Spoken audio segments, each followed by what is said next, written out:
सुप्रभात बच्चों, कक्षा 8 का पाठ 5 व्याकरण में से मैंने आपको पढ़ाया था संज्ञा के विकारक तत्व। संज्ञा के विकारक तत्व मैंने 3 बताए थे, लिंग, वचन और कारक। तो मैंने लिंग और वचन में आपको पढ़ा चुकी हूँ। अब हमारा नेक्स्ट टॉपिक आता है कारक। तो पहले थोड़ा कारक का अर्थ देखते हैं हम। कारक का शाब्दिक अर्थ है क्रिया को करने वाला। ठीक है, तो उदाहरण के लिए जैसा है कि मोहन ने कहानी सुनाई, राधा ने कविता लिखी, नीलम घर से निकली, वैशाली का चश्मा गिरा, पेड़ पर बंदर बैठा है। अब इसमें ये आ रहे हैं ने, से, के, पर, का, ये सब आ रहे हैं। ये सब क्या कहलाते हैं? हमारे कारक। तो कारक शब्द की परिभाषा देखते हैं ज़रा हम। कारक और को क्या कहते हैं? कारक का शाब्दिक अर्थ है क्रिया को करने वाला। जैसे कि मोहन ने कहानी सुनाई, मैं आपको उदाहरण पहले ही दे चुकी हूँ। संज्ञा या सर्वनाम के जिस रूप से उसका संबंध वाक्य के अन्य शब्दों से, विशेषकर किससे संबंध होता है? क्रिया से संबंध होता है। उसे क्या बोलते हैं? कारक। कारक के चिन्ह को हम परसर्ग या विभक्ति भी कहते हैं। अब कारक के भेद कितने होते हैं? कारक के भेद होते हैं 8। मैं आपको अलग अलग सारे भेद उनके उदाहरणों के साथ बताने जा रही हूँ। तो कारक के 8 भेद होते हैं। पहला कर्ता, दूसरा कर्म, तीसरा करण, चौथा संप्रदान, पांचवा अपादान, छठा संबंध, सातवां अधिकरण और आठवां संबोधन। ठीक है, तो इनके विभक्ति या चिन्ह भी होते हैं। जैसे कि कर्ता का है विभक्ति ने, कर्म की है को, करण की से या के द्वारा, संप्रदान के लिए युक्त को या के लिए, अपादान से ऊपर भी आया है उसमें करण कारक में, लेकिन नीचे भी अपादान में बताया गया है। तो दोनों का अर्थ अलग होता है, वो मैं अभी आपको आगे बताऊंगी दोनों में अंतर। से का अर्थ होता है इसमें अलग होना। अब संबंध कारक का है हमारा चिन्ह है का, के, की, रा, रे, री। अधिकरण कारक के चिन्ह है में और पर। और संबोधन के हैं हे, अरे और ओ। अब हम पढ़ेंगे 8 भाग जो है हमारे कारक के, उसमें हमारा पहला पढ़ते हैं ज़रा हम। कर्ता कारक, उसका चिन्ह विभक्ति क्या है? ने। तो कर्ता का शाब्दिक अर्थ क्या हो गया? करने वाला, जो कि किसी काम को कर रहा है। जैसे कि सीता ने गाना गाया। अब सीता ने गाना गाया, तो ने क्या है? कर्ता कारक है। ठीक है। कृष्ण ने बांसुरी बजाई। अब क्या है? कृष्ण काम कर रहा है, लेकिन उसके लिए क्या हमें, कृष्ण ने क्या बजाई? बांसुरी बजाई। तो उसमें हम बीच में जोड़ने के लिए क्या लगाएंगे? ने।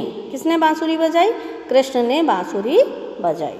दूसरा है हमारा कर्म कारक, जिसकी विभक्ति होती है, जिसका कि चिन्ह होता है को। वाक्य की क्रिया का फल जिस संज्ञा या सर्वनाम पर पड़ता है उसे कर्म कारक कहते हैं।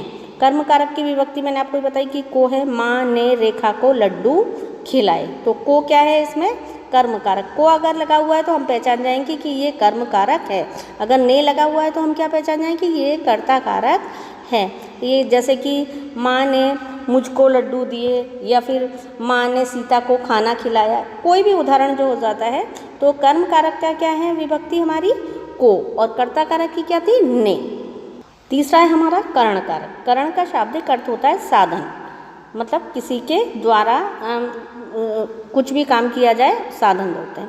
जिस साधन द्वारा क्रिया की जाती है, मतलब काम को जिस साधन के द्वारा किया जाए, किसकी हेल्प से किया जाए, उसे करण कारक कहते हैं। तो करण कारक की विभक्ति से तथा के द्वारा है।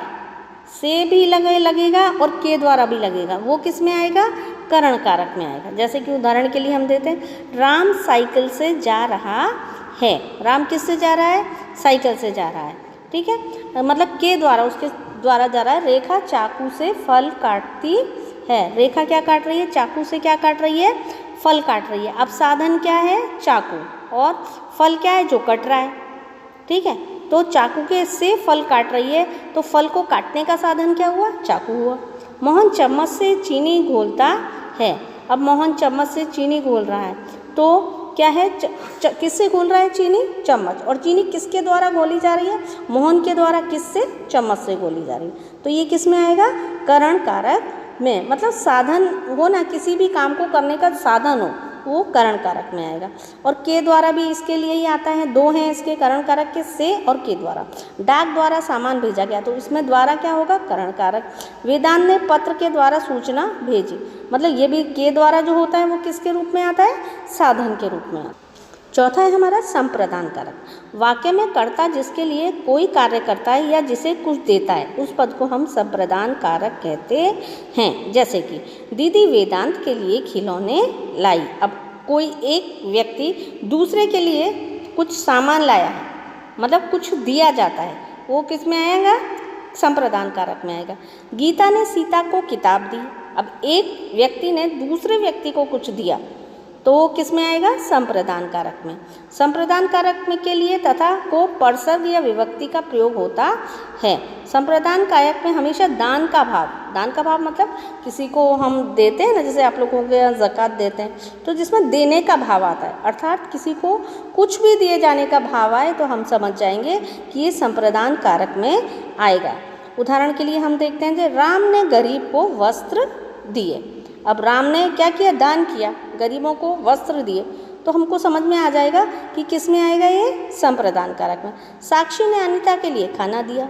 अब किसको देने के रूप में आया है तो वो क्या कहलाएगा? हमारा संप्रदान कारक। पांचवा है हमारा आपादान कारक, जिसका कि विभक्ति क्या होती है? चिन्ह क्या होता है? से। वाक्य में जिस पद से अलग होने का भाव प्रकट हो वह आपादान कारक होता है, मतलब किसी भी चीज़ से अलग होने का हमें भाव प्रकट हो। तो जैसे कि उदाहरण के लिए गंगा हिमालय से निकलती है, ठीक है। अब गंगा नदी निकल रही है, किससे निकल रही? हिमालय से। लेकिन गंगा नदी हिमालय से निकलने के बाद अलग हो रही है ना, पहले साथ में है हिमालय के, लेकिन बाद में अलग हो गई। पेड़ से पत्ते गिरते हैं। अब थोड़ी देर पहले पेड़ में पत्ते लगे हुए थे, लेकिन अब वो गिर रहे हैं, तो ये क्या प्रकट कर रहे हैं?